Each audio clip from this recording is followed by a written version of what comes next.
Kemudian saya CT scan. Setelah saya di CT scan, hasilnya saya ketemu lagi dengan dokter.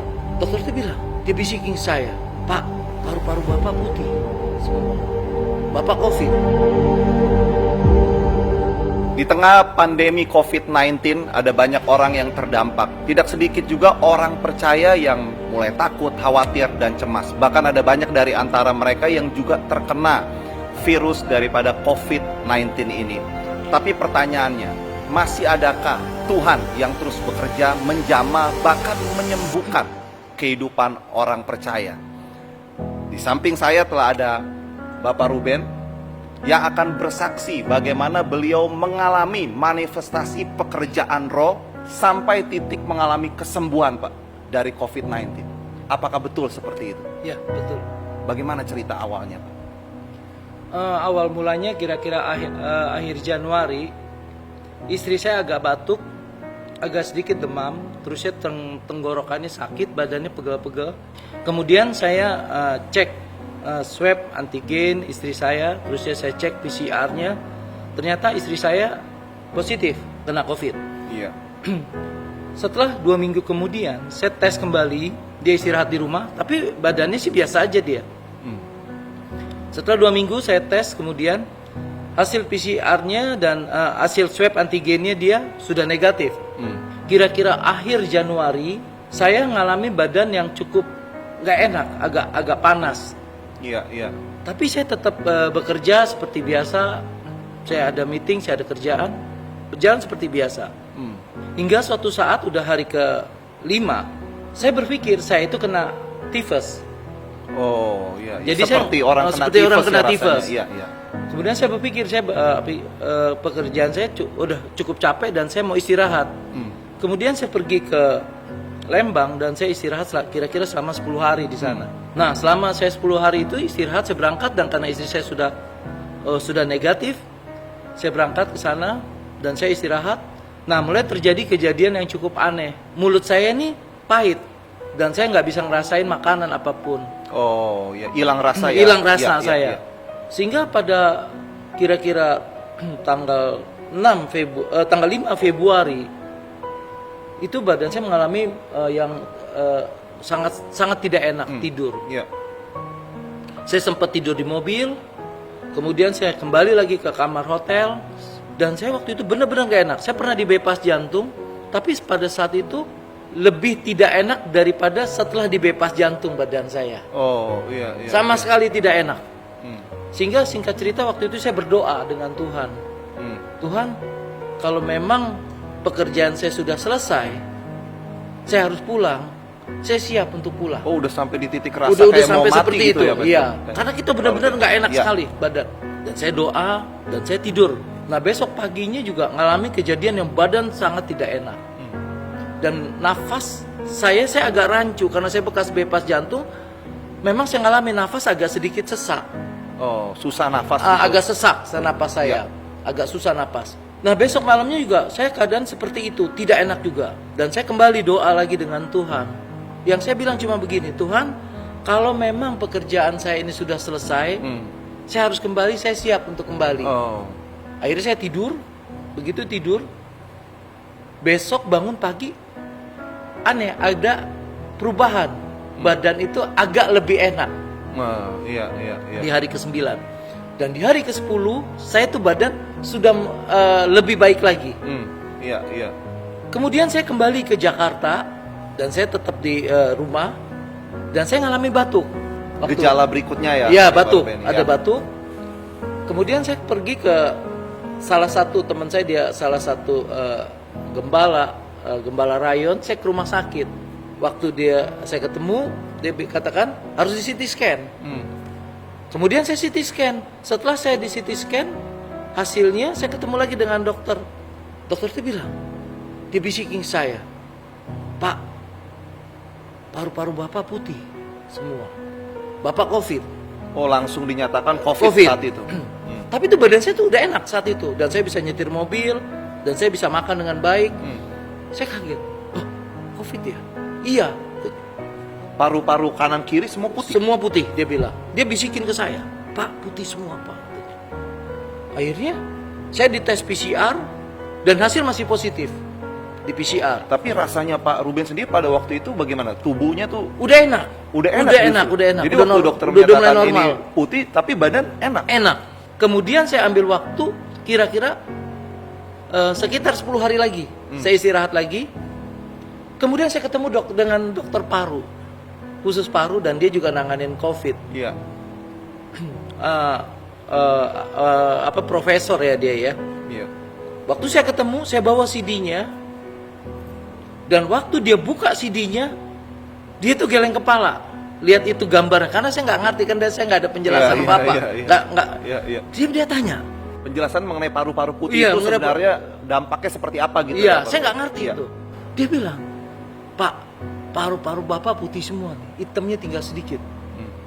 Oh iya? Dia tanya, Pak, nyesek nggak? Enggak. Saya bilang, si profesornya lihat saya sampai bingung. Pak, miracle loh Pak. Oh. Kenapa? Saya bilang gitu. Orang 2 minggu yang lalu saya nanganin tuh paru-parunya 1/4 putih dari bapak meninggal. Baru seperempat Saja udah meninggal. Iya. Minggu lalu saya menanganin ya hanya separuh, meninggal. Tapi bapak normal saya lihat. Kemudian saya dicek oksigen di tangan saya, di jari saya, itu 98%. Dan dia bingung, Pak, seharusnya bapak meninggal. Oh. Karena ini udah putih semua. Dicek kadar oksigennya dicek 98. 98 itu artinya bagaimana tuh? Bagus. Oh. Orang tuh kalau jelek di bawah 95. Di bawah 95. Biasanya Oh. udah dikasih oksigen, ini 98 saya punya. Saya tuh bingung. Pak, saya COVID ya Pak. COVID. Dia bilang, Bapak udah kena COVID. Akhirnya saya tanya. Jadi saya kemarin positif COVID Pak. Iya. Dan ini dampak kehancuran dari COVID itu paru-paru Bapak putih semua. Saya bilang gini.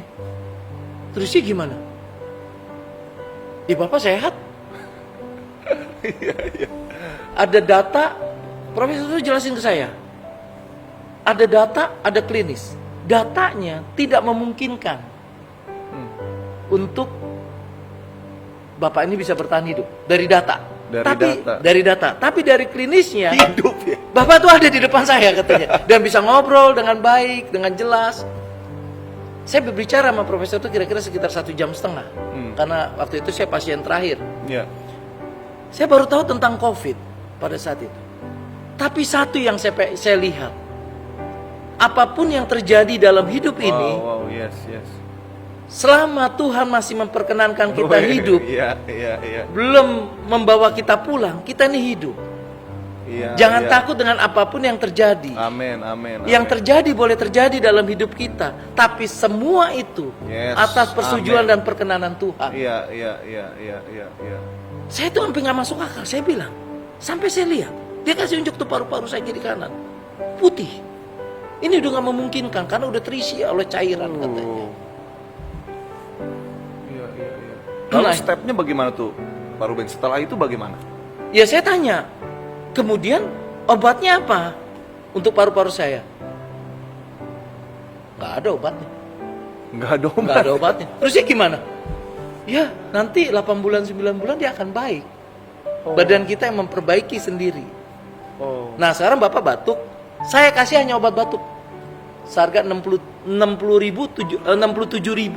Saya tebus untuk obat batuknya. Tapi ada satu yang saya lihat di situ. Profesor tuh jelasin. Saya nanganin COVID. Ada 2 pasien yang saya teliti. Satu waktu dia kena COVID, itu dia tenang. Yang satu ini minta pulang terus.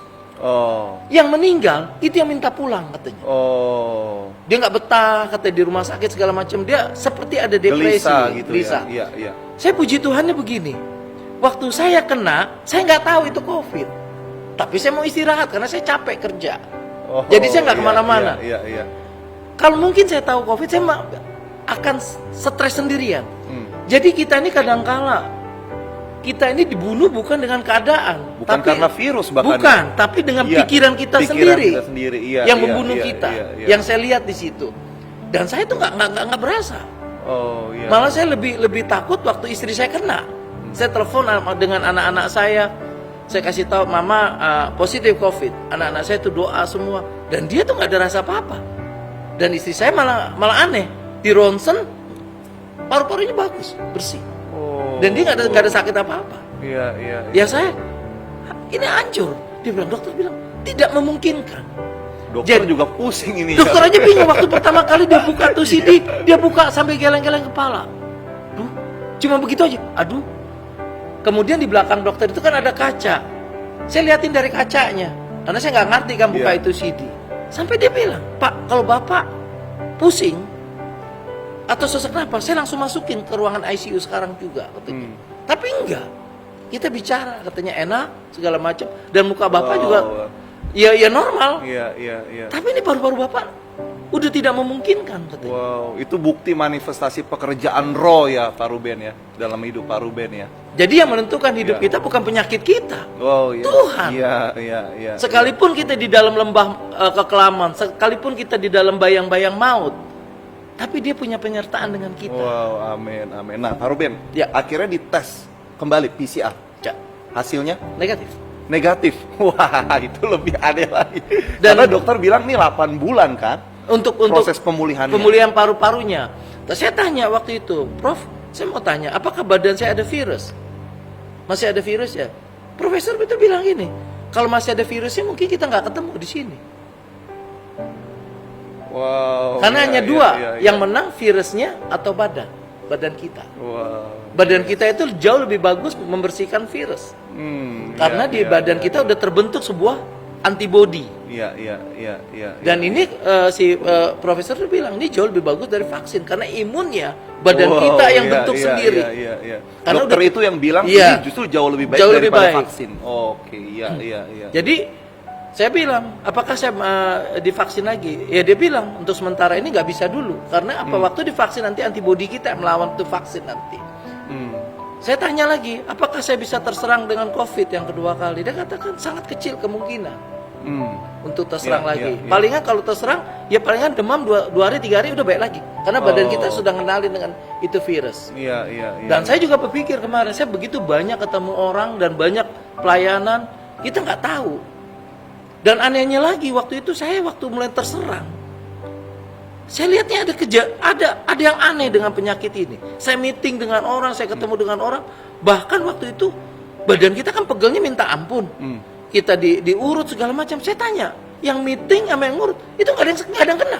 Nggak ada yang kena. Nggak ada yang kena, saya bingung. Oh, jadi Pak Ruben cross check ya. Saya Takutnya tanya kan lagi. itu menyebar ya. Betul, Oh, saya kan oke. takutnya menyebar. Saya bilang, loh, tuh. Tapi saya dengan sistem seperti ini, ya saya kemana-mana jauh lebih berani. Iya. Tadinya takut, sampai saya berpikir dalam hidup saya, apakah keadaan yang menentukan untuk untuk pekerjaan kita, pelayanan kita Iya, ketemu iya. dengan orang. Tapi dengan begini ya, karena kita udah kena, kan dia punya itu sekitar 3 atau 6 bulan. Iya. Ya kita jauh lebih safety. Iya. Pak Ruben ini terakhir, apa yang kira-kira Pak Ruben ingin sampaikan kepada netizen di rumah, Pak? Di dalam hidup ini, semua ini serahkan kepada Tuhan. Sekalipun yang kita lihat itu tidak baik, tapi Tuhan itu punya rencana yang baik dalam hidup kita. Amin.